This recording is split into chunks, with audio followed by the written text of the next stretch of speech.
प्रसन्नात्मया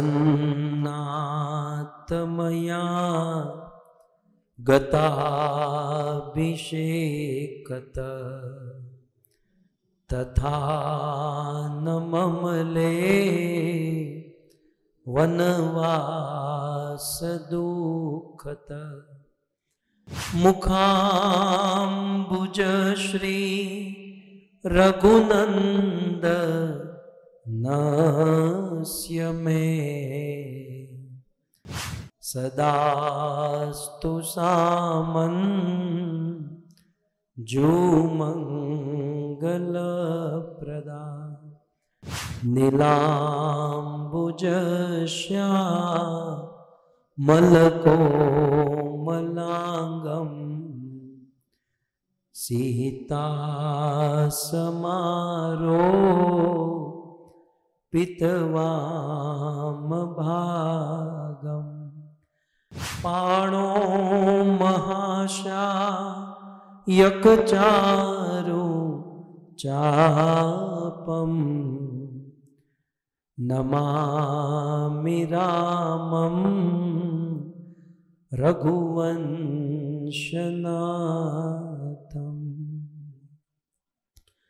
सभी भक्त अपने दोनों हाथ जोड़कर आंखें बंद करके बोलिए, ओम नमो भगवते वासुदेवाय।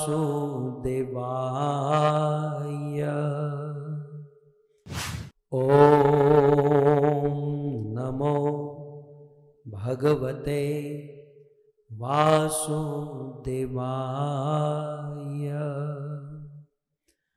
ओम नमो भगवते वासुदेवाय।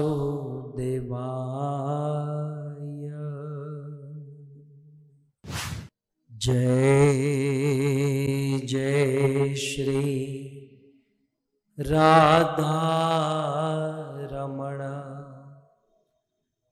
जय जय नवल किशोर,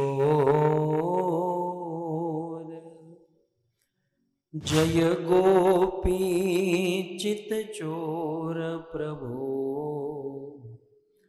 जय जय माखन चोर, जय जय माखन चोर।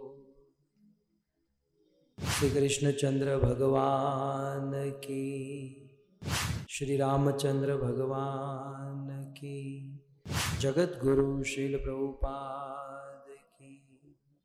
उपस्थित भगवत कथा अनुरागी पधारे हुए भक्त वृंद, इस सभा को परम सुशोभित करने वाले हमारे अंतर्राष्ट्रीय कृष्ण भावनामृत संघ इस्कॉन के वरिष्ठ भक्तगण, दूर दूर से, देश विदेश से, फेसबुक यूट्यूब आदि के माध्यम से इस कथा का श्रवण करने वाले समस्त श्रोतागण एवं अपने पावन पूर्वजों की स्मृति में, जैसे कि दामजी भाई, दूधी माता, कांजी भाई, जयाबेन, छोटू भाई, जसूबेन और प्रभुदास भाई, ऐसे पवित्र पूर्वजों की स्मृति में ये सुंदर भागवत कथा का आयोजन करने वाले हमारा समग्र पटनी परिवार है, जिनके कुछ भक्त ऑस्ट्रेलिया में रहते हैं, कुछ सदस्य यूके में रहते हैं, तो कुछ सदस्य केनिया से इस कथा का श्रवण कर रहे हैं, जैसे कि नवीन भाई, रंजन बहन, रमेश भाई, मुरली बहन, अरविंद भाई, इंदिरा बहन और शोभा बहन। और मेरा बहुत बड़ा सौभाग्य है कि हमारे साथ प्रभुदास भाई भी उपस्थित हैं। इन्होंने बहुत सुंदर राम कथा का आयोजन वृंदावन से किया था और हजारों लाखों लोगों ने इनका लाभ लिया था। स्वागतम। ये सब एक ही परिवार है और इस परिवार ने मानव समाज को बहुत कुछ दिया है। आइए इस कृपा का, इस दया का हम सब लाभ उठाए। जैसे मैं कल कह रहा था कि केवट बेचारा 15-20 मिनट का आदमी है। प्रायः कथाओं में केवट 15-20-25 मिनट में तो अच्युतम केशवम, लेकिन प्रभुपाद की कृपा, आचार्यों की कृपा, वक्त तो बहुत बहुत आचार्यों ने लिखा है। भले वाल्मीकि ऋषि ने केवट प्रसंग नहीं लिखा, तुलसीदास जी ने बहुत विस्तार से केवट प्रसंग लिखा है। आनंद रामायण में भी, अब आप सबके आशीर्वाद से, आप सब इतने श्रद्धा से कथा सुनते हो तो ये सारे ग्रंथ पढ़ने का अवसर मिलता है। आनंद रामायण में भी विस्तार से केवट का प्रसंग है। कवितावली में मैं आज कुछ प्रस्तुत करूंगा। कवितावली में भी बहुत सुंदर केवट प्रसंग को प्रस्तुत किया गया है। वशिष्ठ जी ने एक रामायण लिखी है। वाल्मीकि ऋषि ने तो लिखी है वशिष्ठ रामायण, जिसे वाशिष्ठ रामायण कहते हैं। वाशिष्ठ रामायण में भी बड़े विस्तार से केवट का प्रसंग है। इन सारे ग्रंथों से केवट के प्रसंग को लेकर हम एक समन्वय करके आपके बीच में प्रस्तुत करेंगे। तो कुछ लोग देखेंगे यार ये रामायण में तो प्रसंग नहीं है, तो खोजने से नहीं मिलेगा, कथा में आकर बैठना पड़ेगा। अब देखिए, केवट के पूर्व जन्म की 3 कथा है इन ग्रंथों में। आनंद रामायण में, वाशिष्ठ रामायण में, अन्य अन्य ग्रंथों में केवट के जन्म की, पूर्व जन्म की 3 कथा पाई जाती है और तीनों कथा सही है, इसमें गलत कुछ नहीं है। क्योंकि रामायण में लिखा कल्प कल्प हरि चरित सुहाए।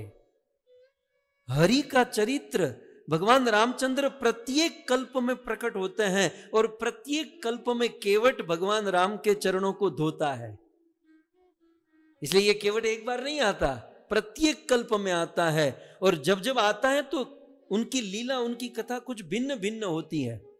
केवट वही होता है लेकिन लीला में कुछ थोड़ा सा अंतर पड़ जाता है। कल्प कल्प हरि चरित सुहाए, इस न्याय से केवट के पूर्व जन्म की 3 कथा। कथा नंबर 1, ध्यान से सुनिएगा। एक समय की बात, सतयुग की ये बात है।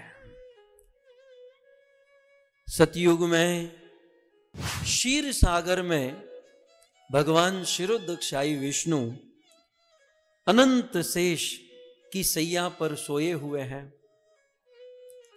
और भगवान विष्णु के चरण कमल लक्ष्मी जी दबा रही है, संवाहन कर रही है। और उसी समय उस क्षीर सागर में से एक कछुआ बाहर आया और वह कछुआ भगवान विष्णु के चरणों को स्पर्श करने गया कि भाई मैं इसी क्षीर सागर में रहता हूं और इस क्षीर सागर में भगवान विष्णु रहते हैं, तो अब उनके चरण जल, उनका चरण दर्शन प्राप्त नहीं हुआ, जाकर करूं। वह कछुआ आया और जैसे ही भगवान विष्णु के चरण को छूने गया, लक्ष्मी जी चरण संवाहन कर रही थी, लक्ष्मी जी ने हाथ में कोई पंखा उठाया और उसे दूर कर दिया। केवट फिर से आया, वह कछुआ फिर से आया, लक्ष्मी जी ने फिर से दूर कर दिया। 2-5 बार आया, दूर कर दिया। बोले यहां काम नहीं बनेगा, चलो चरण स्पर्श नहीं कर सकता हूं, प्रभु के मुख को, मुख कमल को निकट से देख तो सकता हूं। तो वो कछुआ पीछे से भगवान विष्णु के चेहरे के पास चला गया और भगवान विष्णु के मुख के निकट उनको देखने के लिए, नजदीक से देखने के लिए गया। तो अनंत शेष जो बैठे थे वो फुफकार कर उस कछुए को मारा। फिर से कछुआ आया तो अनंत शेष ने उन्हें दूर कर दिया। केवट सोचता है चरणों में जाता हूं तो लक्ष्मी जी दूर कर देती हैं, चेहरे के पास आता हूं तो ये अनंत शेष दूर कर देते हैं। केवट बड़ी चिंता में था और उसी समय नारद मुनि वहां पर आए। नारद है भक्तों, जहां भक्त की गाड़ी अटक जाती है नारद उस गाड़ी को बाहर निकालते हैं। हिताय जगतोर कवत, पूरे जगत का हित करने के लिए नारद मुनि सूर्य के समान है। नारद से जिनकी भेंट हो गई उनका उद्धार निश्चित है। और मुझे बहुत प्रसन्नता है कि उसी नारद की परंपरा में हमारी शिक्षा दीक्षा, हमारी भक्ति और साधना चल रही है।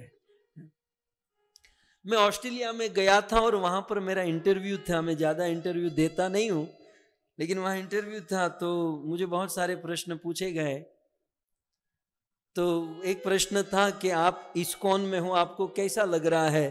तो सहसा मेरे मुख से निकल गया कि इस्कॉन में और प्रभुपाद के आश्रय में रहकर मुझे जो आनंद, जो उत्साह मिल रहा है वो आनंद ब्रह्मा या ब्रह्मा के बाप को भी नहीं मिलता होगा। इतना आनंद किसी संत के आश्रय में रहकर मिलता है। और उसी नारद जी की परंपरा में श्रील प्रभुपाद और हम सब साधना कर रहे हैं। नारद जी आए और कहा कि केवट तुम चिंता मत करो, देखो मैं तुम्हें प्लान देता हूं। बोले क्या? बोले ये तीनों, माने तुम जिनके चरण छूना चाहते हो, जिनका चेहरा देखना चाहते हो, और इनके चरणों में बैठी है लक्ष्मी और इनके मस्तक के पास है शेष, ये तीनों आगे आने वाले त्रेता युग में राम लक्ष्मण और सीता बनकर प्रकट होंगे। केवट तुम एक काम करो, कछुए को कहते हैं, कछुए तुम एक काम करो, गंगा तट पर चले जाओ और गंगा तट पर तुम जाकर राह देखो, ये तीनों आएंगे और उस समय तुम उनके चरण धो देना। नारद जी की संगति से उस कछुए को मनुष्य जीवन प्राप्त हुआ। सत्संग के प्रभाव से मनुष्य जीवन मिला और वह क्षीर सागर का कछुआ केवट बनकर श्रृंगवेरपुर से निकट उस गंगा के तट पर रहने लगा। सो केवट के पूर्व जन्म की ये कथा। और केवट जब नीचे आया ना, तब वो तीनों को धमकी देकर आया। बोले अपनी गली में कुत्ता भी शेर होता है। हमने क्या इच्छा की थी? प्रभु के चरण को स्पर्श करने की, प्रभु के मुख कमल को देखने की, लेकिन आप लोगों ने न चरण छूने दिया न मुख देखने दिया।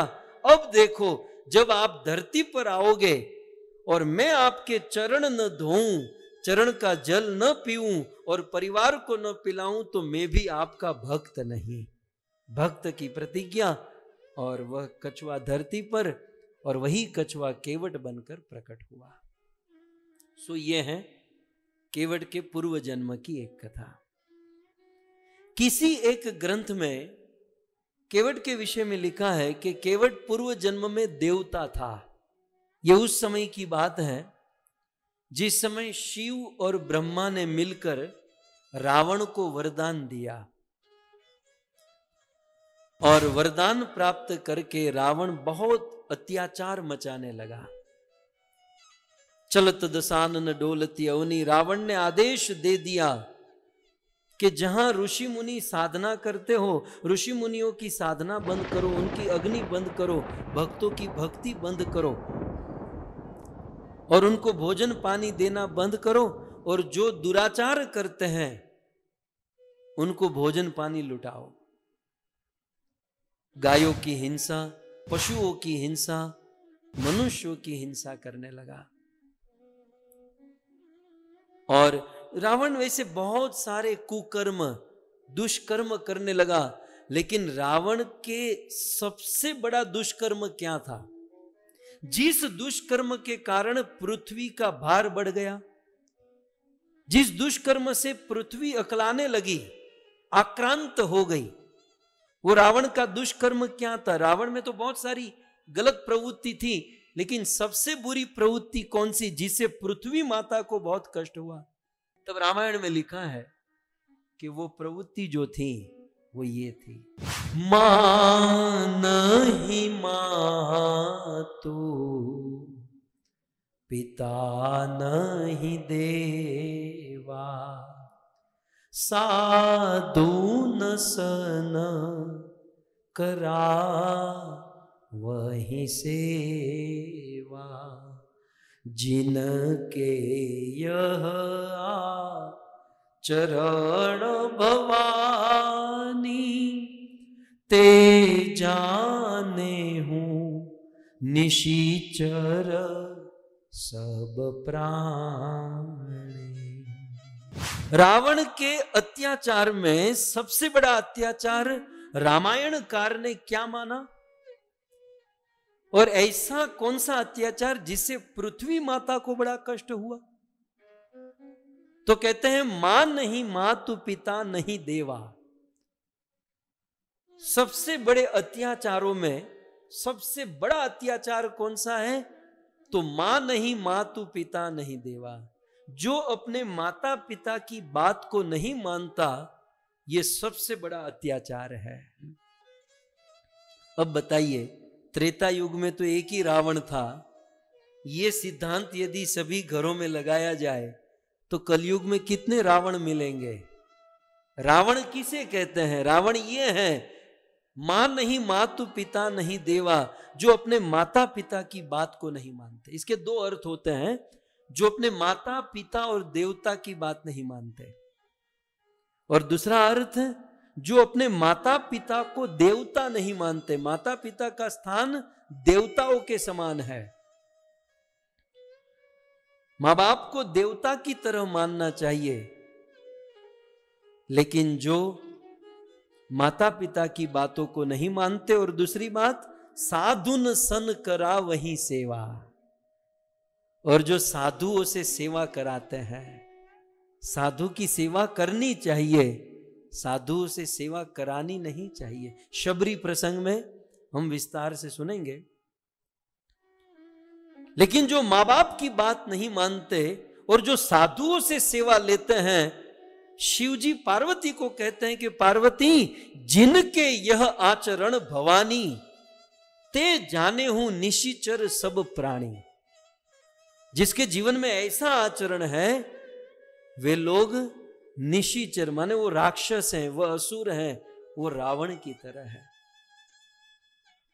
इसलिए जीवन में कहीं भी जाए, कुछ भी करे, लेकिन दो बात याद रहे, मां बाप की सेवा और साधुओं से सेवा न लेकर साधुओं की सेवा करें, और मां बाप को प्रसन्न रखें। नहीं तो हमारी निशाचर, निशाचर माने असुरों में गिनती होगी, हम लोगों की राक्षसों में गिनती होगी। जिनको दो माथे पर सिंगड़ा होते हैं वही राक्षस नहीं होते। राक्षस की डेफिनेशन ये है जो आप नीचे देख सकते हैं। असुर किसे कहते हैं? जो माँ बाप की बात नहीं मानते और साधुओं से सेवा कराते हैं।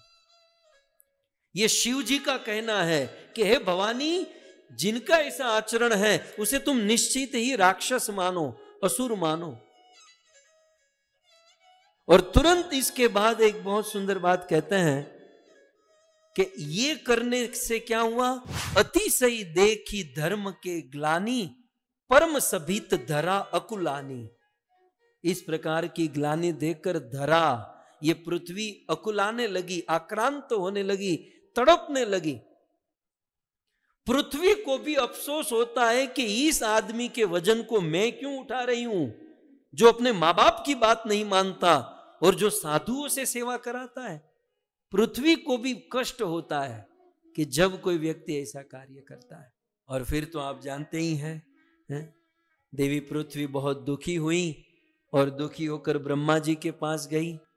ब्रह्मा जी ने कहा, छोटा मोटा दुख होता तो पृथ्वी मैं दूर कर देता, लेकिन तुम चिंता मत करो, मैं तुम्हें भगवान के पास ले जाऊंगा। अब रावण का इतना अत्याचार, भगवान के पास जा सके ऐसी सामर्थ्य नहीं थी। ब्रह्मा जी ने सभी देवताओं को बुलाया, शिव, नारद और इंद्र, सभी देवता आए। देव समाज में मीटिंग हुई, बोले पृथ्वी पर बहुत अत्याचार हो रहे हैं और हर बार तो हम भगवान के पास जाते हैं, निवेदन करते हैं, लेकिन इस बार रावण के अत्याचार से हम क्षीर सागर नहीं जा पाएंगे, तो क्या करें। किसी ने कहा तप करते हैं, किसी ने कहा कुछ और करते हैं, यज्ञ करते हैं, किसी ने कहा हिमालय में चले जाते हैं। तब शिव जी ने बहुत सुंदर कहा कि कहीं जाने की जरूरत नहीं है, हरि व्यापक सर्वत्र समाना। हरि जो है सभी जगह पर व्याप्त है, बस प्रेम ते प्रकट होई में जाना। बस उसे प्रेम करो, हरि से प्रेम करोगे तो आप जहां भी होगे, चाहे ऑस्ट्रेलिया, चाहे यूके, चाहे केनिया, चाहे अमेरिका, आप जहां होगे वहां हरि प्रकट हो जाएंगे। शिवजी ने एक बहुत सुंदर सूत्र दिया, हरि व्यापक सर्वत्र समाना, समान रूप से व्याप्त है। ऐसा नहीं कि भारत में भगवान 100 किलो के हैं, अमेरिका में 50 किलो के, केनिया में 20 किलो के, वहां ज्यादा दम नहीं है, ऐसा नहीं है। सर्वत्र समाना, हरि सभी जगह पर समान रूप से है। बस करने की चीज करना बाकी है, तो क्या है, प्रेम करना बाकी है। जितना प्रेम करेंगे उतना हरि को प्रकट कर पाएंगे। सो प्रेम ते प्रकट होई में जाना। शिव जी कहते हैं मोर अनुग्रह सबके मन माना। शिव जी ने जब ऐसा कहा तो पार्वती, मोर अनुग्रह सबके मन माना, साधु साधु करी ब्रह्म बखाना। और ब्रह्मा आदि देवताओं ने साधु साधु कह के कहा कि परफेक्ट उपाय दिया है। और फिर सारे देवी देवता जहां थे वहीं से प्रेम से भाव से भगवान को पुकारने लगे। जय जय सुरनायक जन सुखदायक, प्रणत पाल भगवंता, गोद्विज हितकारी, चिंत हमारी, माया रहित मुकुंदा।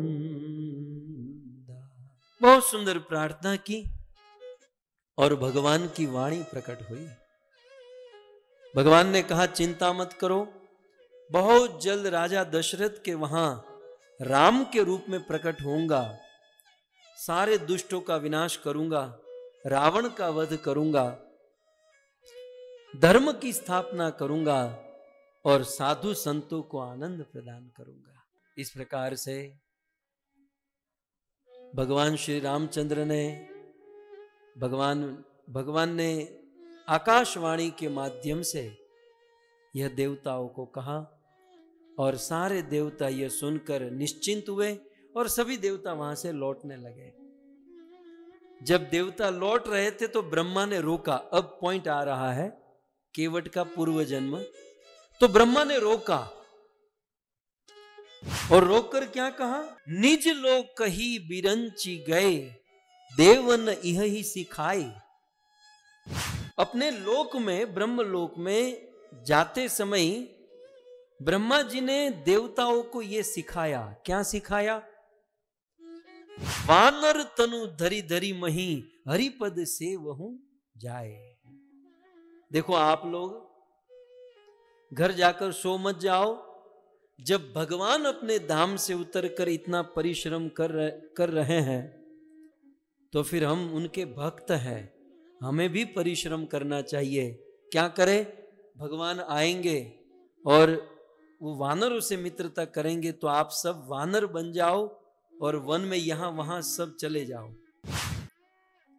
ब्रह्मा जी ने देवताओं को वानर बनने कहा, सारे देवता यहां वहां वानर बन गए। फिर आगे आप जानते हैं कि जब वानर बन गए और राम के साथ सेना में जुड़ गए तो इन्हीं वानरों ने रावण का वध कर दिया, असुरों का विनाश कर दिया। एक दिन जो देवता रावण के अत्याचार से परेशान थे, भगवान की शरण में गए, हमारी रक्षा करो, और वही देवता जब वानर बन गए तो उन्होंने मिलकर रावण का वध कर दिया, अधर्म का विनाश कर दिया। सिद्धांत यह है कि भोग भोगने वाले लोग जब भोग देना सीख जाए तो आसुरी शक्ति का विनाश आसानी से हो जाए। दुष्टों का विनाश हम तुरंत कर सकते हैं, भोग भोगना बंद करके हम भोग देना सीख जाए। तो ब्रह्मा जी ने कहा कि भगवान आएंगे और यहां यहां जाएंगे, लीला करेंगे, इसलिए आप सब लोग वानर बन जाओ। सारे देवता वानर बने। उनमें से एक देवता ने सोचा कि ये सब तो वानर बनकर सेवा करेंगे, लेकिन भगवान श्रृंगवेरपुर आएंगे और वहां से दुखी होकर आगे बढ़ेंगे, तो उस भगवान को प्रसन्न करने के लिए मुझे कुछ करना चाहिए। तब उनमें से एक देवता, बाकी सब वानर बने, लेकिन उनमें से एक देवता केवट बना और केवट बनकर श्रृंगवेरपुर आ गया और वहां पर नौका चलाने लगा कि अब भगवान आएंगे और मैं उनको गंगा पार कराऊंगा। सो किसी एक रामायण में केवट के पूर्व जन्म का वृतांत कहा गया कि केवट पूर्व जन्म में देवता था। तो किसी एक ग्रंथ में केवट पूर्व जन्म में कछुआ था। आइए केवट के पूर्व जन्म की तीसरी कथा। किसी एक ग्रंथ में ऐसा लिखा है कि केवट पूर्व जन्म में मछहारा था। मछहारा जानते हैं? मछली पकड़ने वाला है? उसका धंधा था बाप दादा का, खाता नहीं था, लेकिन क्या करे और कुछ आता नहीं था।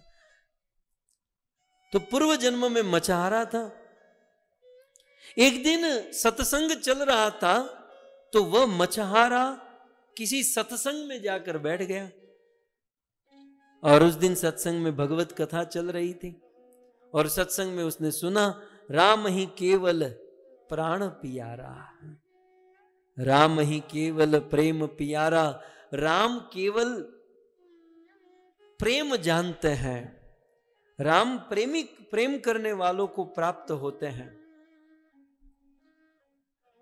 राम की प्राप्ति करने के लिए न धन चाहिए, न संपत्ति चाहिए, और कुछ नहीं चाहिए, उच्च कुल में जन्म भी नहीं चाहिए, केवल प्रेम। राम ही केवल प्रेम पियारा। इसी पर उन्होंने सत्संग किया, प्रवचन सुना कि भाई राम को जहां भी पुकारो, जैसे भी पुकारो, वे तुम्हारे सामने प्रकट हो जाएंगे। सत्संग सुनकर घर पर आया, दूसरे दिन अपना काम जॉब करने गया, मछली पकड़ने गया। मछली पकड़ने के लिए जाल बिछाई, 1 घंटा 2 घंटा 5 घंटा, लेकिन कोई मछली नहीं फंसी। कल जो सत्संग किया था वो दिमाग में घूम रहा था, राम ही केवल प्रेम पियारा।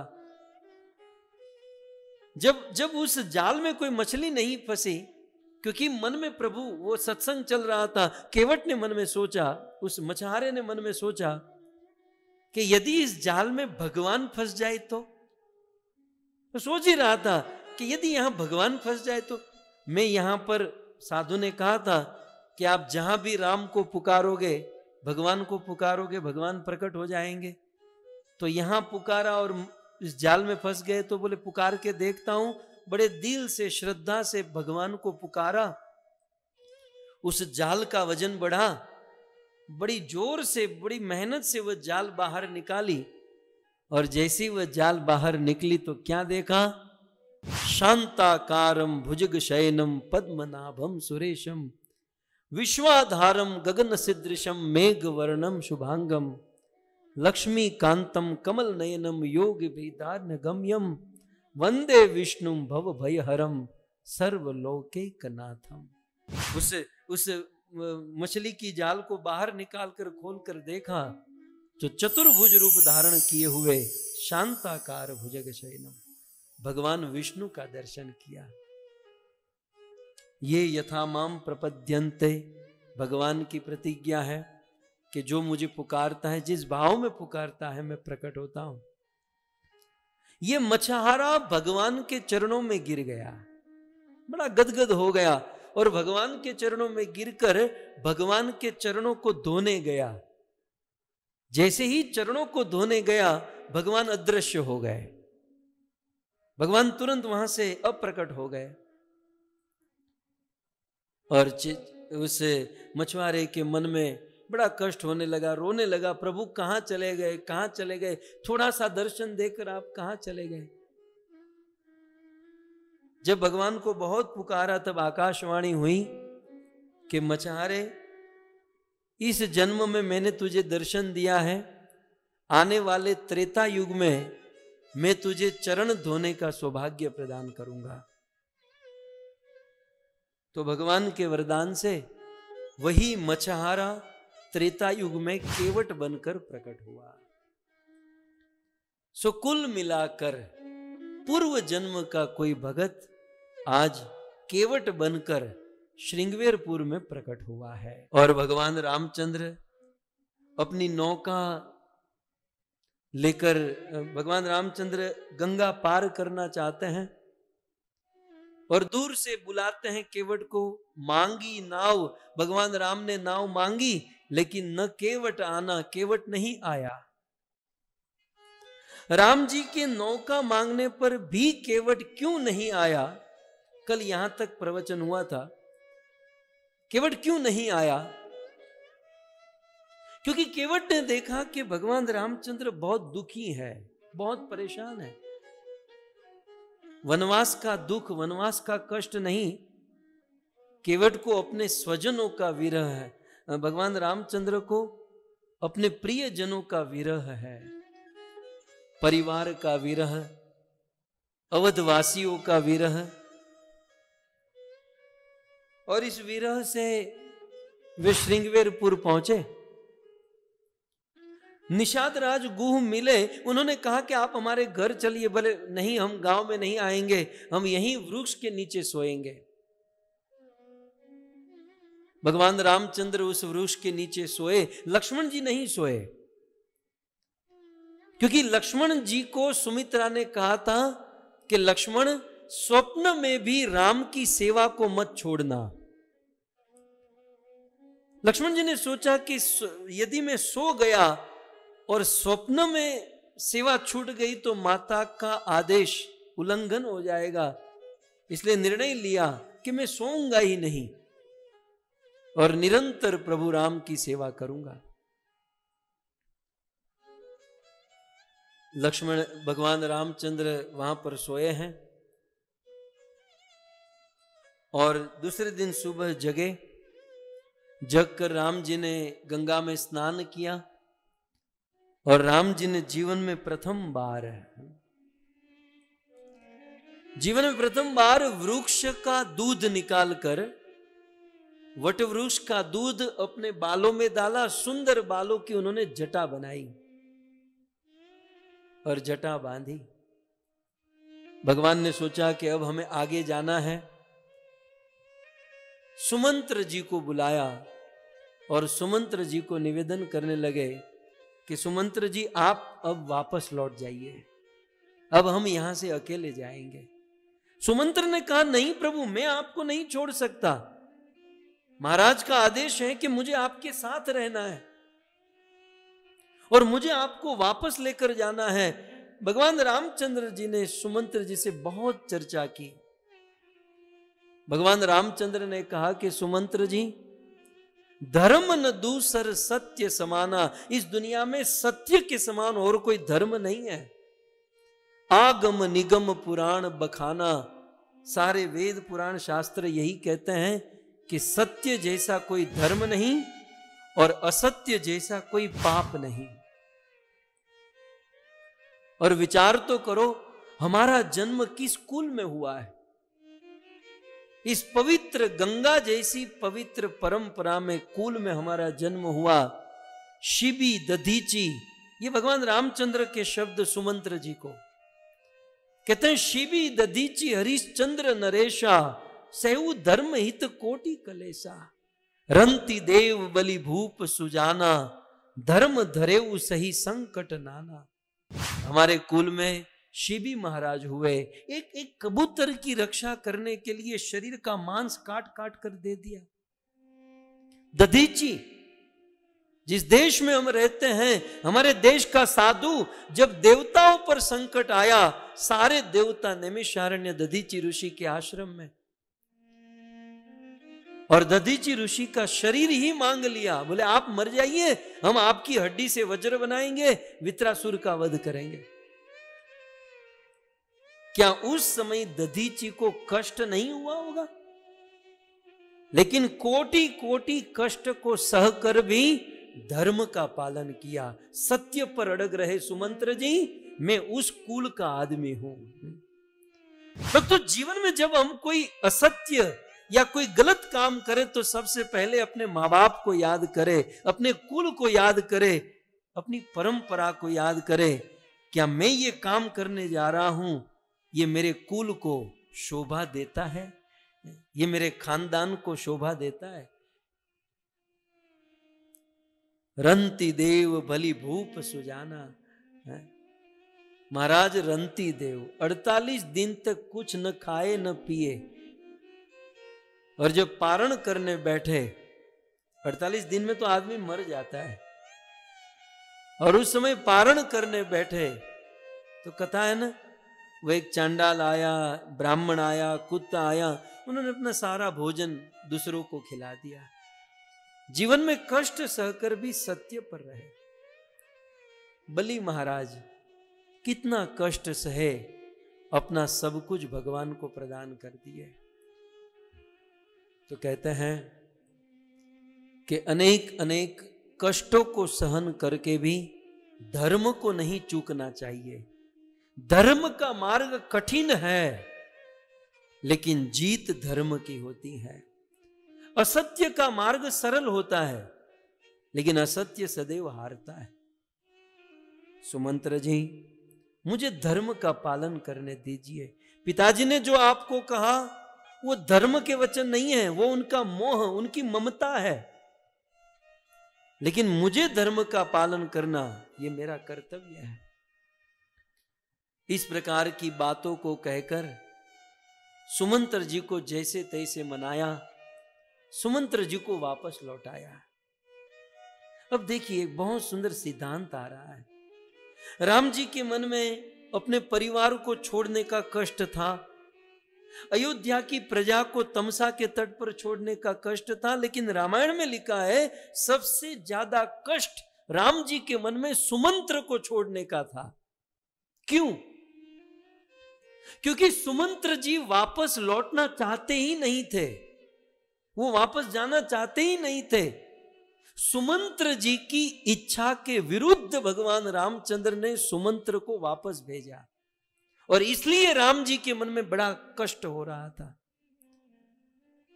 मैं आज के बच्चों को यह कहना चाहता हूं कि कभी कभी हम कुछ कार्य करने जाते हैं तो हमारे माता पिता हमें रोकते हैं, कभी कभी कुछ काम करने जाते हैं रोकते हैं।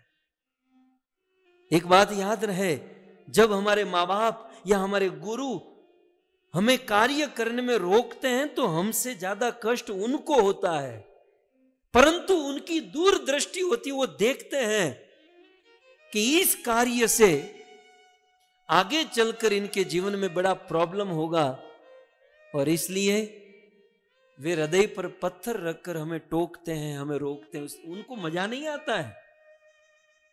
सुमंत्र जी की इच्छा को पूर्ण नहीं करने से राम को आनंद नहीं आ रहा था, बड़ा कष्ट हो रहा था। जब माँ बाप अपने बच्चों को रोकते हैं, गुरुदेव अपने बच्चों को रोकते हैं, तो उसमें उनको आनंद नहीं, उनको बड़ा कष्ट होता है कि मैं इसका उत्साह तोड़ रहा हूं, इनकी इच्छा को तोड़ रहा हूं, लेकिन वो उनके रिजल्ट को जानते हैं, उनकी दीर्घ दृष्टि होती है।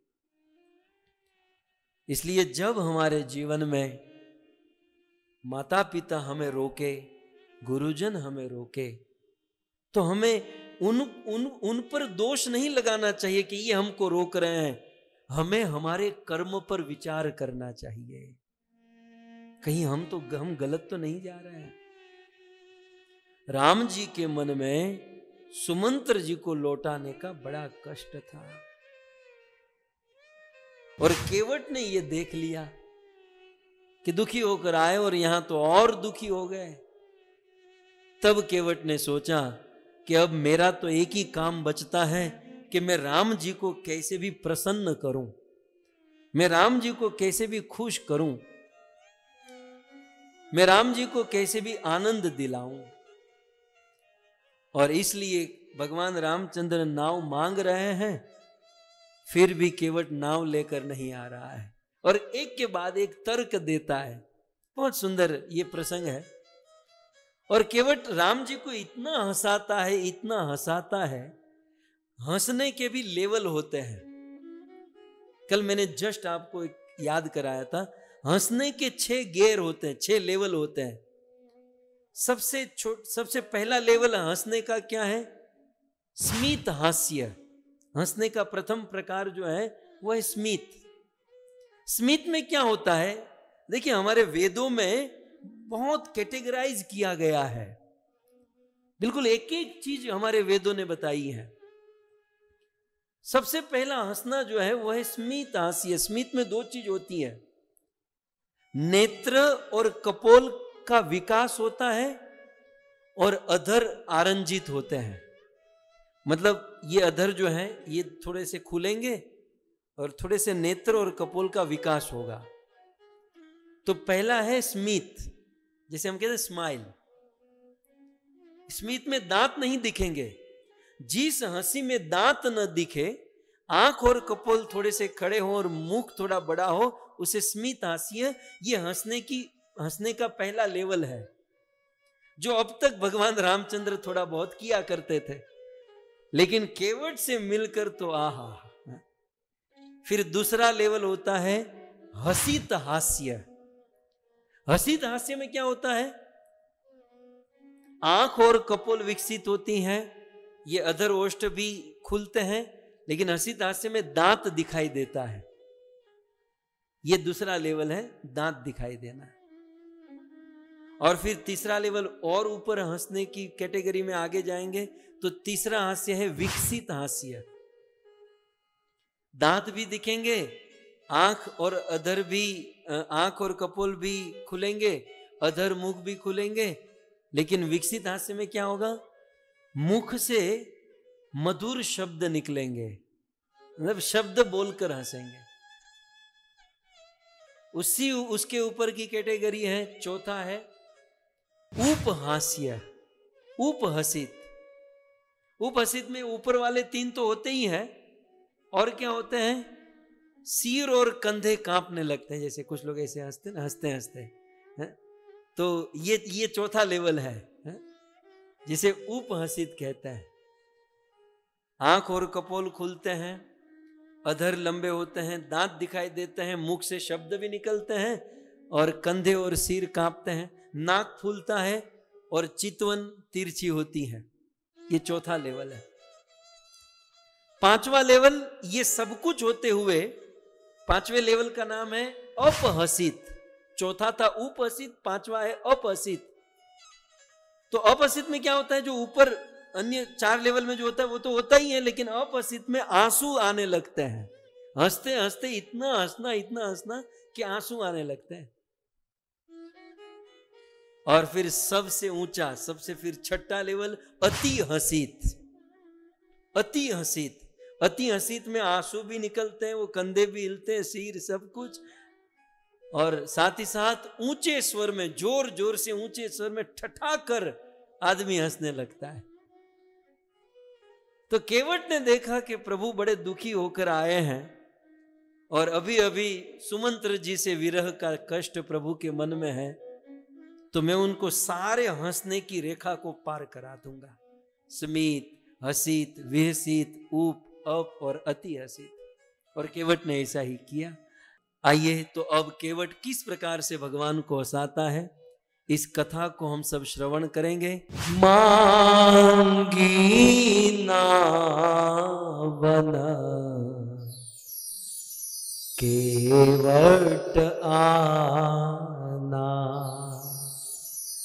कही तुमार मैं मरम जाना, कही तुम्हार मैं मरम जाना। मांगी नावन केवट आना। भगवान रामचंद्र ने नाव मांगी और केवट न आना, केवट नहीं आया। क्यों? अब हुआ क्या, थोड़ा सा आप इमेजिन कीजिए कि भगवान केवट को बुला रहे हैं, केवट आओ जरा, नौका लेकर आओ, नौका लेकर आओ। केवट कहता है मैं आपको जानता हूं, नौका नहीं आएगी। ये कैसा हुआ जानते हैं? आप बहुत बोलो, बहुत बोलो, कई लोगों के बीच में आप बोलते रहो और फिर एक आदमी आए और आपको कहे कि बस अब बोलना बंद करो, हम लोग आपके अंदर की बात सब जानते हैं। आपके अंदर क्या हो, हम अंदर की बात सब जानते हैं, तो हमारा बोलना बंद हो जाएगा। बोले ये क्या जानता है? कोई भी आदमी, सबके जीवन में कुछ ना कुछ तो सीक्रेट होता है। तो यहां पर मरम माने सीक्रेट। मांगी नाव न केवट आना, नाव मांगी केवट नहीं आया। क्यों? क्योंकि मैं जानता हूं आपके अंदर की बात, मैं आपकी सीक्रेट जानता हूं। अब केवट ने बहुत बड़ी बात कह दी। कितनी बड़ी बात कह दी कि मैं आपका मर्म जानता हूं। इस दुनिया में कौन ऐसा व्यक्ति है जो भगवान के मर्म को जाने? लेकिन गांव में रहने वाला एक गवार, एक नौका खेने वाला केवट कहता है कि मैं आपका मर्म जानता हूं, मैं आपका सीक्रेट, आपके अंदर की बात सब कुछ जानता हूं। इस रामायण से ही मैं आपको कुछ दृष्टांत देकर यह सिद्ध करना चाहता हूं कि भगवान का मर्म कोई नहीं जानता। पहले यह समझिए, ये जो नीचे श्लोक है ना, अर्धाली तो कल हमने समझ ली, अब आधा बाकी है, आधा हम आज समझे। कही तुम्हार मर्म मैं जाना, मैं तुम्हारा मर्म जानता हूं। इस दुनिया में कौन है जो भगवान के मर्म को जानता है? अच्छा, मैं आपको प्रश्न पूछूं, भगवान के मर्म को जानने के लिए यदि हमें आपको भगवान का मर्म जानना है तो हमारे पास कौन सा तरीका है? मतलब मेरे सामने आप लोग बैठे हो, तो मैं आप सबको यह पूछ रहा था कि भगवान को जानना है तो हमारे पास क्या रास्ता, हमारे पास हम कैसे जान सकते हैं? भगवान को पूरा पूरा यदि कोई जानते हैं तो वो है स्वयं भगवान। ठीक है ना? भगवान अपने आप को तो पूरा पूरा जानते हैं। और दूसरा तरीका है, उसी भगवान ने वेद लिखे, वेद। भगवान ने अपने आप को जनाने के लिए कि मैं कैसा हूं, मैं क्या हूं, स्वयं भगवान ने अपने हाथों से वेद लिखे हैं। उस वेदों को यदि हम पढ़ें तो भगवान को या भगवान के मर्म को जान सकते हैं। उदाहरण के तौर पर मान लो कोई बहुत बड़ी कंपनी है और वे कंपनी वाले अब नया नया खोज करते ही रहते हैं ना, तो कोई नई प्रोडक्ट मार्केट में लॉन्च हुआ तो उस नई प्रोडक्ट के बारे में सबसे ज्यादा कौन जानेगा? वो कंपनी वाले ही जानेंगे। और वो प्रोडक्ट यदि हम हमारे घर लेकर आए और क्योंकि नया प्रोडक्ट है, हम उसके बारे में नहीं जानते और हमें जानना हो तो क्या करना होगा? उस प्रोडक्ट के साथ वे कंपनी वाले एक मैन्युअल देते हैं, कैटलॉग मैन्युअल, जिसमें पढ़कर हम समझ सकते हैं कि इस प्रोडक्ट को कैसे यूज करना चाहिए। ठीक उसी प्रकार भगवान के बारे में पूरा पूरा या तो भगवान जानते हैं या तो फिर भगवान ने मैन्युअल दे रखी है और वो है वेद। यदि हम वेदों को पढ़ेंगे तो भगवान को जान पाएंगे। दूसरा दृष्टांत सुनिए। कोई छोटा बच्चा है और उनके पिताजी कहीं विदेश में जॉब करते हैं और यहां बच्चा धीरे धीरे बड़ा हो रहा है और बड़ा होकर एक दिन अपनी मां से कहे कि मां, मेरे पिताजी कौन है? वो बच्चा अपनी मां को छोड़कर दुनिया में किसी को भी पूछने जाए कि आप बताओगे मेरे पिताजी कौन है, आप बताओगे मेरे पिताजी कौन है, जीवन बीत जाएगा लेकिन उसके बाप के बारे में कोई नहीं बता पाएगा। परंतु वह लड़का यदि अपनी माता से पूछता है तो वह तुरंत जवाब दे दे कि ये तुम्हारे पिता है।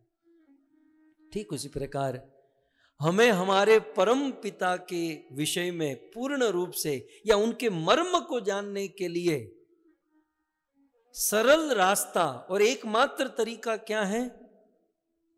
भगवान के द्वारा दिए गए वेद। भगवान हमारे पिता है तो वेद हमारी मां है। सो कुल मिलाकर भगवान को या भगवान के मर्म को वेदों के द्वारा जाना जा सकता है। तो मन में प्रश्न होता है, तो क्या वेद भगवान को पूर्ण रूप से जानते हैं? बोले नहीं, भगवान को जानने का एकमात्र साधन है वेद। वो वेद भी मूर्तिमान प्रकट होकर कहते हैं, नेति नेति करी वेद बखाना।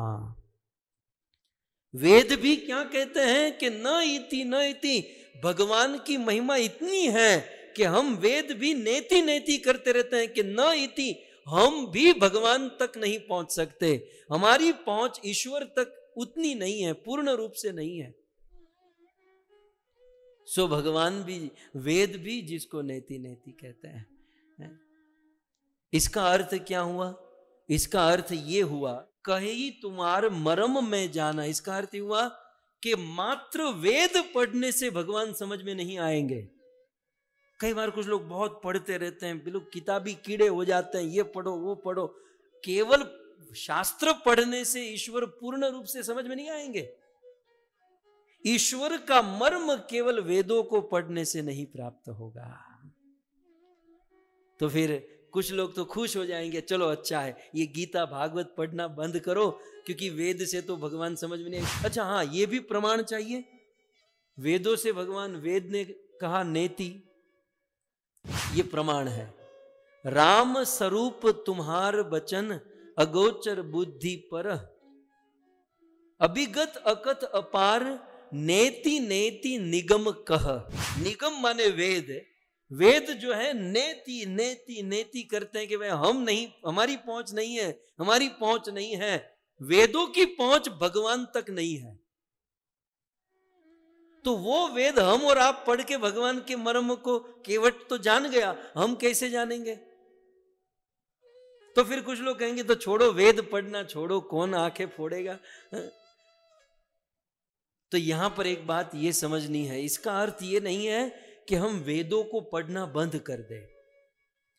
वेद ने कहा कि पूर्ण रूप से भगवान का मर्म हम नहीं जान सकते, लेकिन कुछ हद तक तो जान सकते हैं। तो वेदों के द्वारा जितना हो सके उतना हमें भगवान को समझने का प्रयास करना चाहिए। जितना हो सके उतना हमें भगवान के निकट जाने का प्रयास करना चाहिए। एक बार दो चेले, दो शिष्य, दो विद्यार्थी गुरुजी के पास बैठे थे और गुरुजी ने उन दोनों चेले को प्रश्न पूछा, बताओ 19 और 23 कितने होते हैं? 19 प्लस 23 कितने होते हैं? तो एक चेले ने कहा कि 19 और 23 40 होते हैं। दूसरे चेले ने कहा कि नहीं, 38 होते हैं। 19 प्लस 23 एक ने कहा कि 38 होते हैं, 19 प्लस 23 दूसरे ने कहा कि 40 होते हैं। तब गुरुजी ने कहा, जो टीचर थे उन्होंने कहा कि 38 जिसने कहा है तुम गलत हो, 40 वाले तुम सही हो। दोनों बाहर आए। बाहर आकर मोबाइल में वो कैलकुलेटर आता है ना, उसमें चेक किया, 19 प्लस 23 आंसर 42 आया। तो दोनों आपस में चर्चा करने लगे, यार मैं 38 कहा, वो भी गलत, तू 40 बोला था, ये भी गलत, और गुरुजी ने 40 जिसको कहा उसको सही बता दिया। दोनों अंदर आए, गुरुजी हम दोनों जवाब गलत दिए थे, तो फिर आपने मुझे क्यों कहा कि आप सही हो?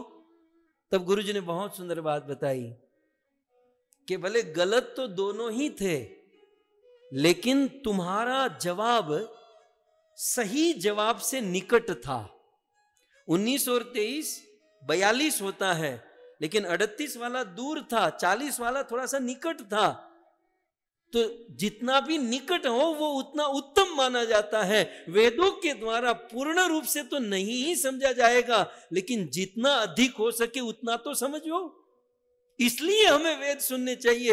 वेद पढ़ सुनकर अभिमान नहीं होना चाहिए कि हम भगवान को समझ गए, हमने मर्म जान लिया। नहीं, वेद भी जहां पर नेति नेति कहते हैं। अच्छा चलो छोड़ो, वेद वन बाय वन आप चेक लिस्ट करते जाइए। वेद भगवान के मर्म को नहीं जानते हैं, ठीक है। लक्ष्मण जी तो जानते होंगे, वो तो 24 घंटा राम के साथ रहते हैं। रामायण में राम की काया के पीछे छाया की तरह फिरते थे लखनलाल, और ऐसे लक्ष्मण जी तो भगवान के मर्म को जानते होंगे। तो कहते हैं लक्ष्मण जी भी नहीं जानते हैं, वेद आउट। अब देखो केवट कितनी बड़ी बात कर चुका है कि कहीं तुम्हारे मर्म में जाना, मैं तुम्हारा मर्म जानता हूं, लेकिन राम के मर्म को न वेद जानते हैं न लक्ष्मण जी जानते हैं। अच्छा, लक्ष्मण जी नहीं जानते इसका प्रमाण, लक्ष्मण जी नहीं जानते इसका प्रमाण अरण्य कांड में एक कथा आती है। वनवास करते करते करते 12 साल बीत गए और भगवान श्री रामचंद्र को अब असुर मारण लीला का समय आ गया, और असुरों का वध करने के लिए मां सीता का अपहरण होना यह आवश्यक था। योजना बन चुकी थी कि रावण आएगा, अपहरण करेगा, हम जाएंगे, असुरों का विनाश करेंगे, लेकिन उसके लिए सीता जी का बलिदान देना था। तब जो वास्तविक सीता, भगवान रामचंद्र की जो धर्म पत्नी माता सीता, बोले हम तो रावण के साथ नहीं जाएंगे। बोले कोई बात नहीं, हम तुम्हारी छाया को भेजेंगे। तब क्या हुआ, तब वहां पर एक अग्नि प्रकट हुई, और उस अग्नि में जो भगवान रामचंद्र की पत्नी मां सीता वहां समाई, और वहां से छाया प्रकट हुई, और वही छाया का हरण रावण करके गया। वो प्रसंग रामायण में जहां पर वर्णन है, निज प्रतिबिंब राखी तह सीता, ते सही सील रूप सुबिनीता। यहां पर बहुत सारे प्रश्न क्लियर होते हैं कि रावण ने सीता का हरण किया ही नहीं है। क्यों? क्योंकि निज प्रतिबिंब राखी तह सीता, रावण जिस सीता को लेकर गया वो सीता का प्रतिबिंब था, उनकी छाया थी। और वो छाया कैसी थी? तो आगे कहते हैं कि तैसे ही सील रूप सुविनीता, जैसी सीता जी थी वैसा ही रूप, वैसा ही सील, ऐसा ही विनीत स्वभाव प्रकट हुआ। लेकिन लेकिन क्या कहते हैं, लक्ष्मण हूं यह मर्म न जाना। लेकिन लक्ष्मण जी ये मर्म नहीं जान पाए। बिल्कुल रामायण में क्लियर कहा है कि लक्ष्मण हूं यह मर्म न जाना, जो कछु चरित्र रचा भगवाना। भगवान ने जो चरित्र रचा, लक्ष्मण जी भी उसका मर्म समझ नहीं पाए। साक्षात भगवान रामचंद्र के भाई, राम की काया के पीछे छाया की तरह चलने वाले लक्ष्मण भी समझ नहीं पाए। कई बार कुछ लोग कहते हैं ना, हम भगवान के संबंधी हैं। भगवान का संबंधी हो जाने से भगवान समझ में आ जाएंगे, ये जरूरी नहीं है। कई बार कुछ महात्माओं के संबंधी होते हैं ना, कि हम वे साधु के, हम उस गुरु के संबंधी। संबंधी है तो क्या हो गया, लक्ष्मण संबंधी था लेकिन मर्म न जाना। और सबसे बड़ा दृष्टांत तो भगवान श्री कृष्ण के बच्चों को ही ले लीजिए। भगवान श्री कृष्ण की 16,108 पत्नियां और सभी पत्नियों के 10-10 पुत्र, और भगवान के पुत्र, उनके संतान ही उनका मर्म नहीं समझ पाए, और ऐसा गलत आचरण किए कि भगवान को अपने हाथों से अपने बच्चों को मारना पड़ा, जान से मारना पड़ा। तो वेद नेति नेति कहीं मर्म न जाना, वेद भगवान का मर्म नहीं जानते। लक्ष्मण जी भगवान के संबंधी हैं, फिर भी मर्म नहीं जानते। और ये नौका खेने वाला केवट कहता है मैं तुम्हारा मर्म जानता हूं। अच्छा, ये केवट तो अभी अभी मिला है ना। भगवान रामचंद्र का तो जन्म अयोध्या में हुआ, और अयोध्यावासी सबसे अधिक भगवान राम के साथ रहे पूरे जीवन काल में, तो अयोध्यावासी राम के मर्म को जानते होंगे? बोले नहीं, जन्म से लेकर अंत तक अयोध्यावासी भी राम जी के मर्म को नहीं जान पाए। जब राम जी का जन्म हुआ और अयोध्या में आनंद मचा, अवध में आनंद भयो, जय हो बाल राम की, और अयोध्या वासियों ने बड़ा आनंद, बड़ा उत्सव मनाया। और इतना आनंद, इतना आनंद, इतना उत्सव मनाया, रामायण में वर्णन है, मास दिवस कर दिवस भा, मरम न जान ही कोई। ये पूरे अयोध्या के लोग जो वहां पर खड़े थे राम जन्म के अवसर पर और उत्सव मना रहे थे, ये राम जन्म के उत्सव पर 1 महीने तक सूर्य अस्त नहीं हुआ और सब लोग नाचते रहे, कूदते रहे। उस अवधवासियों के विषय में कहते हैं, मरम न जान ही कोई। अयोध्या वासियों में से कोई भी व्यक्ति राम के जन्म का मर्म नहीं समझ पाया। और फिर चलो ये तो जन्म हुआ, जन्म के समय नहीं समझ पाए, फिर राम बड़े हो गए, फिर बड़े होकर राम ने बड़े बड़े कार्य किए, है ना। विश्वामित्र के साथ जाकर उन्होंने ताड़का को मारा, मारीच को, सुबाहु को। फिर तो आगे चलकर क्या क्या किया, वानरों के साथ मित्रता की, समुद्र पर सेतु बनाया, रावण का वध किया, और फिर सही सलामत अयोध्या वापस लौट गए। अब तो अयोध्या वासियों को समझ में आ गया होगा कि ये राम कोई विशेष है, राम का मर्म समझ में आ गया। लेकिन फिर भी समझ में नहीं आया। इसका वर्णन रामायण में है कि जब रामचंद्र जी अयोध्या में वापस लौटे तो सारे अयोध्यावासी राम जी से मिलना चाहते थे, और राम जी एक बहुत सुंदर चरित्र, मर्यादा पुरुषोत्तम, सबसे मिल रहे थे।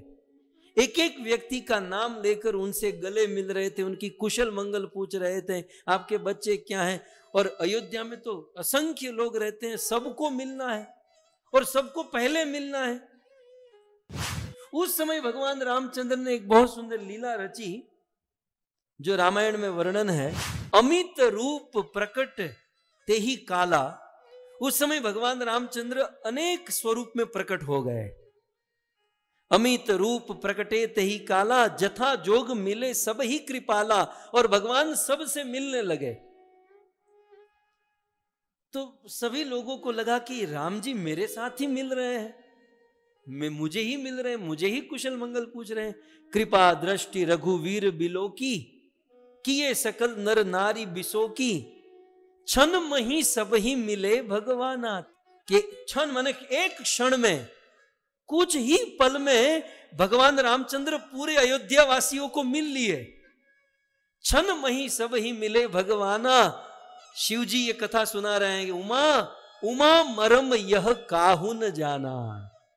ये पार्वती, इस राम जी के मर्म को कोई नहीं जान पाया, कोई नहीं समझ पाया। राम जी के मर्म को कोई जान नहीं पाया। अयोध्या में जन्म हुआ, अयोध्या में ही राम जी रहे, लेकिन फिर भी अयोध्या वासी राम जी के मर्म को नहीं जान पाए। और ये केवट कहता है, कहीं तोहार मरम मैं जाना। मैं मरम जानता हूं। अयोध्या वासी राम जी का मर्म नहीं जानते। इसका अर्थ क्या हुआ?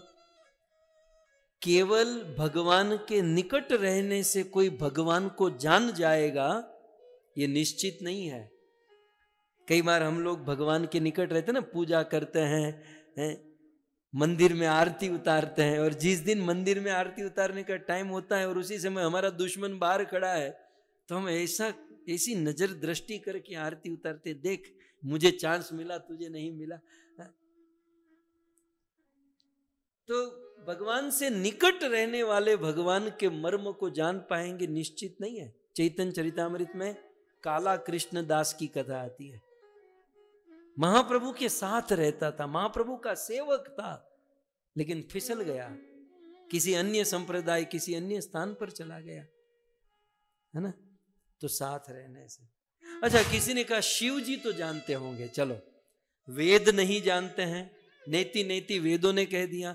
लक्ष्मण जी भी नेति मर्म नहीं जाने, अयोध्यावासी भी मर्म नहीं जाने, शिव जी तो जानते होंगे, क्योंकि बेचारे बहुत समाधि लगा कर बैठते, न खाने का ध्यान, न पीने का, न कपड़ों का ध्यान, न बाल का ध्यान, बेचारे 24 घंटा कॉन्सेंट्रेट ऑन कृष्ण और राम। शिव जी जानते होंगे। शिव जी की पोल वाल्मीकि ऋषि ने खोली है, वाल्मीकि ने धो दिया। जब भगवान रामचंद्र वाल्मीकि ऋषि के आश्रम में पहुंचे, देखिए कथा केवल केवट की हो रही है, लेकिन पूरी रामायण का संदर्भ, पूरी रामायण में हम चक्कर मार रहे हैं। जब भगवान रामचंद्र वाल्मीकि ऋषि के आश्रम में, बहुत सुंदर प्रसंग है। श्रुति सेतु पालक राम तुम, जगदीश माया जानकी, जो सृजती जगति पालती, हरति करुणा निधान की। वाल्मीकि ऋषि भगवान रामचंद्र का स्वागत करते हैं, और स्वागत करके एक दिन भगवान रामचंद्र वहां रुकते हैं, और भगवान रामचंद्र कहते हैं कि वाल्मीकि जी, आप तो मुझे जानते हो, अब आप बताइए कि मुझे कहां रहना चाहिए। आप बताइए कि मुझे कहां रहना चाहिए, क्योंकि आप मुझे जानते हो। तब वाल्मीकि ऋषि ने बहुत सुंदर बात कही, जगु पे खन तुम देख निहारे। प्रभु आप ये क्या कह रहे हैं? प्रभु ये जगत दृश्य है और आप दृष्टा हो। जग पे खन तुम देख निहारे, विधि हरि शंभु नचाव निहारे। आप विधि माने विधाता माने ब्रह्मा, ब्रह्मा और शिव को नचाने वाले तो आप हो प्रभु। सो विधि हरि शंभु नचाव निहारे, तेऊ न जानई मर्म तुम्हारा। विधि विधि माने ब्रह्मा और शंभु माने शिव जी, तेऊ ये दोनों न जानही मर्म तुम्हारा, ये दोनों तुम्हारा मर्म नहीं जानते हैं और तुम ही को जान निहारा। जब शिव और ब्रह्मा ही आपका मर्म नहीं जानते, तो मेरे जैसा दूसरा कोई आदमी आपका मर्म जान सके, ये कौन पैदा हुआ है? अब देखिए प्रमाण के साथ, विधि और शंभु जिसका मर्म नहीं जान सकते, लेकिन आज केवट कहता है मैं आपका मर्म जान गया, मैं आपके बारे में समझ गया। अच्छा, और थोड़ा सा आगे बढ़े, थोड़ा भागवत में चक्कर मारते हैं। श्रीमद् भागवत जी में पितामह भीष्म सरसैया पर सोए हैं, और धर्मराज युधिष्ठिर पितामह भीष्म के पास जाते हैं, पितामह भीष्म से निवेदन करते हैं, और पितामह भीष्म भी युधिष्ठिर महाराज को कहते हैं, नहीं यस्य करहिचित राजन, हे राजन, हे युधिष्ठिर, इस दुनिया में एक भी ऐसा व्यक्ति नहीं है जो पुमान वेद विदित सतम, वेद माने जान सके, किसको? पुमान माने परम पुरुष भगवान को।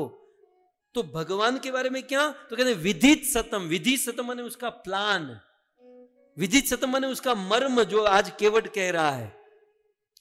तो विदित सतम माने मर्म। हे युधिष्ठिर, पितामह भीष्म के ये वचन है, नहीं यस्य करहिचित राजन, दुनिया में कोई ऐसा माई का लाल नहीं है जो इस कृष्ण के मर्म को जान सके, कृष्ण के प्लान को, उनकी युक्ति को जान सके। युधिष्ठिर ने कहा किसी ने तो प्रयास किया होगा। बोले हाँ, यद्वी जिज्ञासया युक्ता, जिसने इसको समझने का प्रयास किया, मुह्यंती कवयोपि ही, सब लोग उनकी माया में मोहित हो गए, फिर वो बड़ा विद्वान कवि भी क्यों न हो। भागवत जी का ये वचन, श्रीमद् भागवत प्रथम स्कंद 9वां अध्याय और 16वां श्लोक में किस पॉइंट पर हमारी सुई अटकी है? कही तुहार मर्म में जाना। केवट कहते हैं कि मैं आपका मर्म जानता हूं, लेकिन प्रमाण तो ये मिलते हैं कि न वेद भगवान का मर्म जानते, न लक्ष्मण जी जानते, न अयोध्यावासी जानते, न शिव जानते, न ब्रह्मा जानते हैं, और यहां पर तो कह दिया कोई नहीं जानता। आप कभी नरक में गए हैं? नहीं। सब लोग देवता दिखाई दे रहे हैं, सब देवता दिखाई, कोई तो गया होगा, कोई इसमें से कोई नरक में, कोई, मतलब मैं अकेला नरक में गया हुआ हूं। कई बार कुछ लोग कहते हैं प्रभु नरक की कथा सुनाओ, नरक की, मतलब ऐसा जिज्ञासा करते हैं कि मैं अभी अभी नरक से ही चला आ रहा हूं। तो लेकिन आपकी जानकारी के लिए कह दूं कि नरक में भी प्रवचन होता है। नरक में भी प्रवचन होता है। आप कहोगे नरक में प्रवचन? बोले हाँ। कौन सुनता है? बोले धर्मराज यमराज जी प्रवचन करते हैं, और प्रायः यमराज के दूत वो प्रवचन सुनते हैं।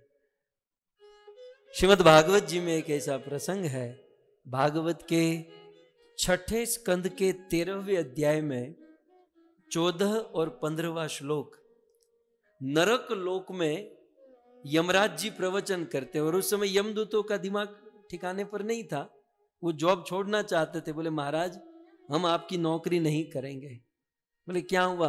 बोले जिस आदमी की समाज में वैल्यू नहीं उसकी नौकरी करके क्या लाभ, हम नौकरी नहीं करें। बोले प्रॉब्लम क्या है? बोले प्रॉब्लम ये है कि हम ये जानना चाहते इस दुनिया में भगवान कितने हैं।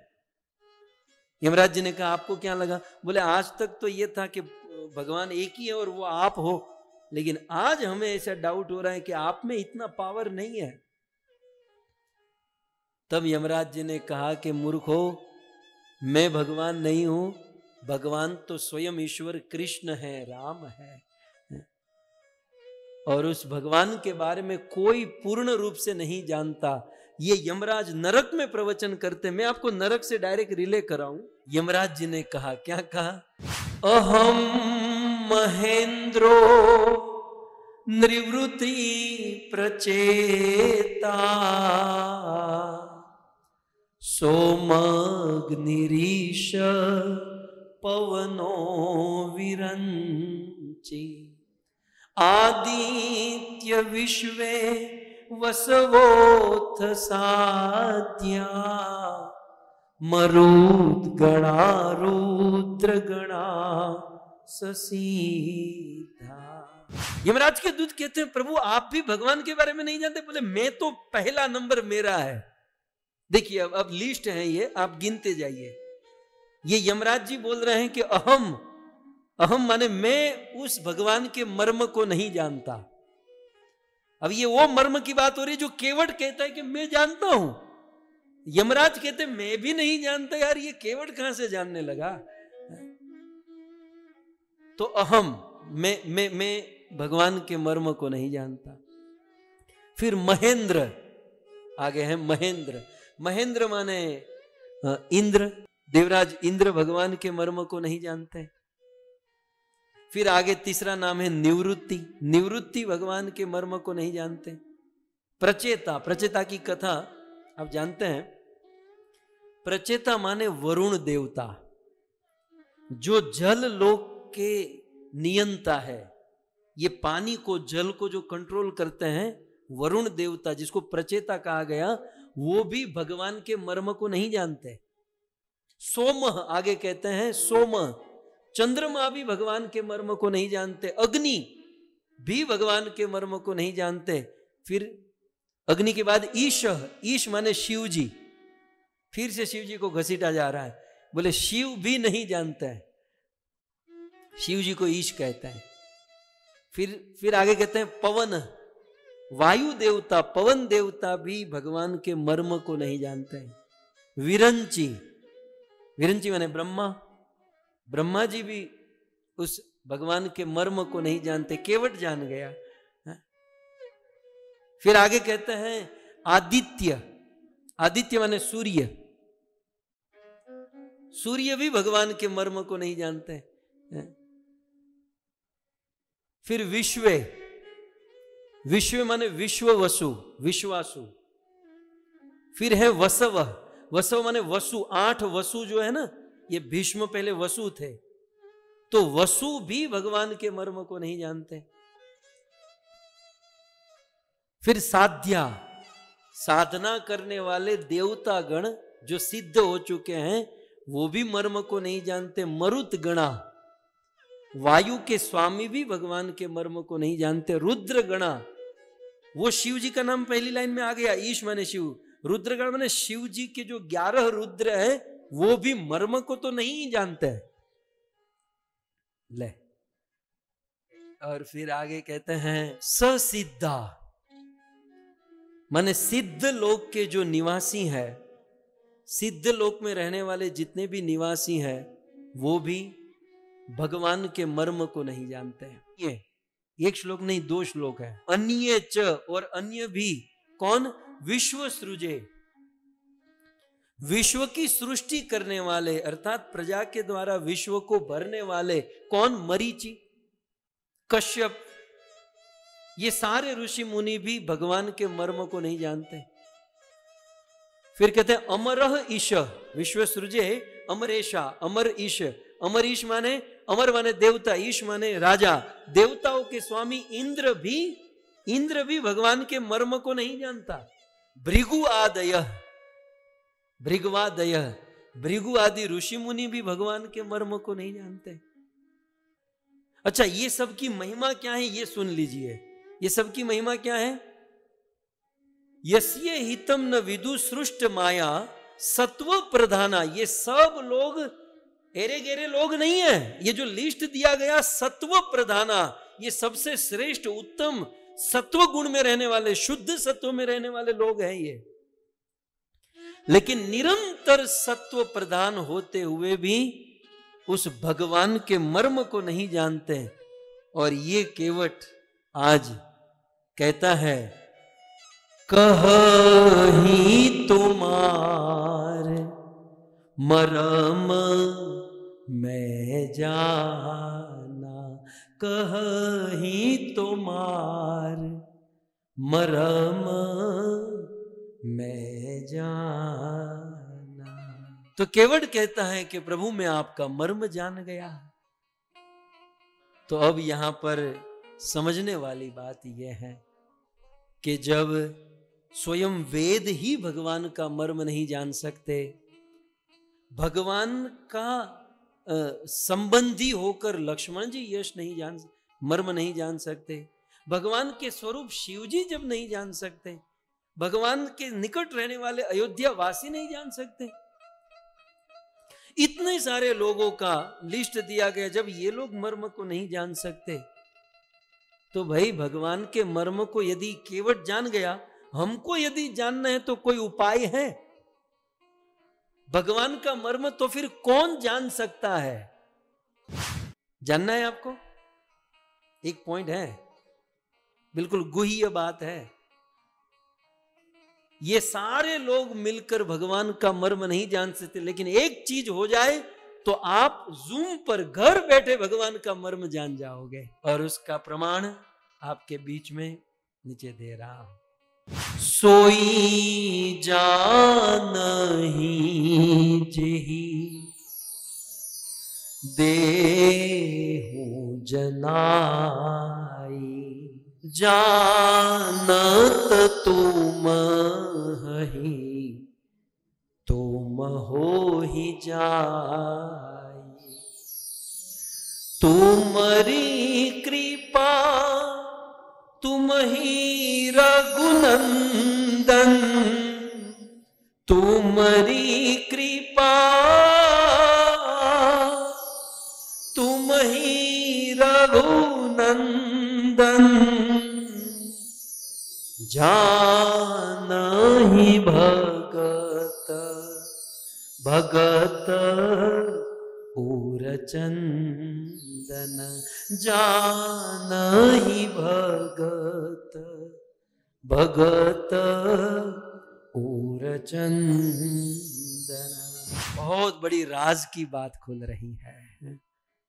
इतने बड़े बड़े लोग जिसका आधे घंटे से मैं लिस्ट दे रहा था, भगवान के मर्म को नहीं जान सकते, लेकिन सोई जान नहीं, वही व्यक्ति जान सकता है। किसको?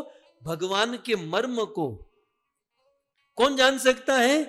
जेहि देहु जनाई। भगवान स्वयं जिसको जनाना चाहते हैं, वही व्यक्ति भगवान के मर्म को जान सकता है। समझ में आ रही है बात? भगवान जिसको चाहे, भगवान यदि चाहे तो ही उनका मर्म हमें समझ में आ सकता है। अर्थात भगवान जिनको जनाना चाहे, वह व्यक्ति भगवान के मर्म को जान सकता है। अन्यथा कोई व्यक्ति कितना भी माथा पच्ची करे, सिर नीचे पांव ऊपर रखकर कितनी भी साधना मेहनत ग्रंथ पढ़कर आंखें फोड़े, जब तक भगवान नहीं चाहेंगे तब तक हम उनके मर्म को नहीं समझ पाएंगे। बहुत सुंदर बात है भक्तों, एक एक शब्द समझिए आप। सोई जान नहीं, वही व्यक्ति भगवान के मर्म को जान सकता है। देहु जनाई, जिसको भगवान जनाना चाहते हैं, बाकी मर जाएगा तो नहीं जान पाएगा। और बहुत अच्छी बात, दिल को छू जाने वाली बात, फिर मन में प्रश्न होता है कि जो भगवान को जान गया वो क्या करता है? भगवान को जानने वाला कैसा होता है? जानत तुम ही तुम हो जाई। जो एक बार भगवान को जान लेता है, वो सदा सदा के लिए भगवान का हो जाता है। जानत तुम ही तुम हो जाई। एक बार जो भगवान को जान लिया, वो भगवान का हो गया, समझो, वो भगवान का हो जाता है। कई बार कुछ लोग कहते हैं ना, हम सब कुछ जानते हैं, मैं गीता जानता हूं, मैं भागवत जानता हूं, मैं शास्त्र जानता हूं, मैं कथा जानता हूं, मैं प्रवचन जानता हूं। यदि हम जानते हैं तो इसका रिजल्ट क्या है? इसका प्रमाण क्या है? हम भगवान के हो जाएंगे। जिसने भगवान को जाना, एक तो वो कैसे जानने में आएंगे? भगवान स्वयं जनाना चाहेंगे तो जानने में आएंगे, और यदि हम जान लिए तो हम उनके हो जाएंगे। सो तुम रही कृपा तुम ही रघुनंदन, जान नहीं भगत भगत उर चंदन। हे प्रभु, आपकी कृपा जिस पर होगी वही आपके मर्म को जान पाएगा। नहीं तो बड़े बड़े लोग, ये देखो, बड़े बड़े लोग नहीं जान पाए, लेकिन केवट जान गया, क्योंकि भगवान चाहते थे। और जो भगवान के मर्म को जानता है, वो भगवान का हुए बिना रह नहीं सकता। हम गौड़ीय भक्त हैं भक्तों, चैतन्य महाप्रभु को हम कैसे भूल सकते हैं? श्री चैतन्य महाप्रभु ने शिक्षा अष्टकम के प्रथम श्लोक में क्या कहा? चेतो दर्पण मार्जनम विद्या वधु जीवनम। दुनिया में जितनी भी विद्या है, विद्या जो है ना फीमेल है, याद रहे, विद्या फीमेल है, विद्या एक स्त्री है। विद्या रूपी वधु, विद्या रूपी स्त्री का हस्बैंड कौन है? बोले भगवान कृष्ण और कृष्ण का नाम। यदि विद्या हो लेकिन कृष्ण और कृष्ण का नाम न हो तो वो विद्या विधवा है। यदि हम विद्या को अखंड सौभाग्यवती रखना चाहते हैं, सुशोभित रखना चाहते हैं, तो कृष्ण और कृष्ण का नाम जिह्वा पर होना चाहिए। तो बहुत सुंदर बात, सोई जान नहीं देहु जनाई, जानत तुम ही तुम हो जाई। भगवान के मर्म को वही जान सकता है जिसको भगवान जनाना चाहते हैं, और एक बार जो भगवान के बारे में जान गया, वो भगवान का हो गया। क्योंकि सकल विद्या का सार यही है कि हम भगवान के हो जाए। सो भगवान की कृपा से हम भगवान को जान सकते हैं और भगवान को प्राप्त कर सकते हैं। तो मान लो केवट को पूछा जाए कि भाई भगवान की कृपा से भगवान के मर्म को जान सकते हैं, तो फिर भगवान की कृपा कैसे प्राप्त होगी? ये भी जरा चलते चलते लगे हाथ बता दीजिए कि भगवान की कृपा से ही हम भगवान के मर्म को जान सकते हैं, तो फिर भगवान की कृपा कैसे प्राप्त होगी? आप सभी भक्तों ने बड़े भाव से, बड़े प्रेम से आज के सत्र का श्रवण किया। धन्यवाद आप सभी भक्तों को। तो बहुत सुंदर प्रसंग है। केवट अब इस स्थान पर खड़ा है कि कहे ही तुम्हार मरम मैं जाना, मैं आपका मरम जान लिया। तो अब क्या होगा जानते हैं? मैं आगे का थोड़ा सा बता दूं, आगे क्या कथा आने वाली है। तो भगवान रामचंद्र कहेंगे ठीक है, राम के पहले तो लक्ष्मण आगे आएंगे। अच्छा तू मरम जानता है, बता तू क्या जानता है। राधा तो गला पकड़ ली, बता तू जानता क्या है। केवट ने कहा एक जानता हो तो बताऊं, 10-10 पोल 10-10 सीक्रेट जानता हूं आपके भैया की। अरे बाप रे, 10-10 सीक्रेट जानता है तू, चल बता दे भाई 10 सीक्रेट कौन सी है। और केवट ऐसी सीक्रेट निकालेगा, ऐसी बातें निकालेगा, तो ये सीक्रेट जो है भगवान की कल पोल खिलने वाली, कल सारी पोल पट्टी खुलेगी। केवट जो मर्म जानता है वो सारा मर्म केवट के मुख से, 10 मर्म आप याद रखिएगा, 10 चीज जो है केवट कहेगा। फिर कथा की ओर हम सब आगे बढ़ेंगे। आप सभी भक्तों ने बड़े भाव से इस कथा का श्रवण किया, आप सभी भक्तों का धन्यवाद। और विशेष धन्यवाद देते हैं हमारे पत्नी परिवार के पूर्वजों का और आयोजकों का, दामजी भाई, दुधी माता, कांजी भाई, जया बहन, छोटू भाई, जसू बहन, प्रभुदास भाई। ऐसे पूर्वजों ने सेवा की है, सुकृति की है, भक्ति की है, तब जाकर आज उनका यह परिवार एक साथ बैठकर कथा सुन रहा है और हम सबको लाभ दे रहा है। मैं धन्यवाद करूं नवीन भाई, रंजन बहन, रमेश भाई, मुरली बहन, अरविंद भाई, इंदिरा बहन અને शोभा बहन, और साथ ही साथ हमारा जूना न जानीता प्रभुदास भाई और रासेश्वर प्रभु, आप सभी भक्तों को बुरी बुरी धन्यवाद। आइए जय जयकार के साथ हम आज के सत्र को विराम करें। ग्रंथराज श्रीमद् भागवतम महापुराण की, श्री कृष्णचंद्र भगवान की, श्री रामचंद्र भगवान की, श्री रामचंद्र भगवान की, जगत गुरु श्रील प्रभुपाद की, निताय गौर प्रेमानंदे। जय जय श्री राधे, जय जय श्री राधे, जय जय श्री राधे।